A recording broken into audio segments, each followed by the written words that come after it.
এই অনুষ্ঠানে আমি জেনেছি যে আমি আসলে একজন আমার প্রিয় মানুষের সাথে সাক্ষাৎ হবে, আর তিনি হলেন আমাদের সকলের প্রিয় ডক্টর কামরুল ইহসান স্যার। আল্লাহর বান্দাকে আমরা নানাভাবে জেনেছি।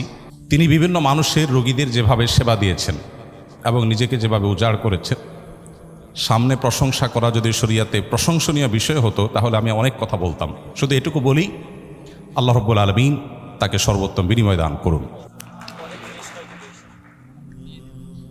এবং সেই সাথে আমি শুরুতেই দোয়া করি রব্বে করিমের কাছে, আমার সামনে উপবিষ্ট আমার ভবিষ্যৎ চিকিৎসকবৃন্দ যারা আছেন, আমাদের সেই ভবিষ্যৎ চিকিৎসকবৃন্দকে আল্লাহ রাব্বুল আলামিন আমাদের ডক্টর কামরুল ইসলাম স্যারের মতো তার আদর্শে অনুপ্রাণিত হয়ে এভাবে মানব সেবায় তাদেরকে অগ্রসর থাকার তৌফিক দান করুন।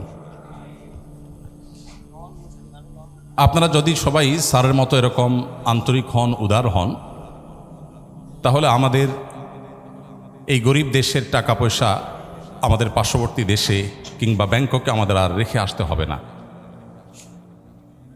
আমি আশা করব যে আপনারা প্রত্যেকে আপনাদের সেই জায়গাতে যথেষ্ট সচেষ্ট থাকবেন,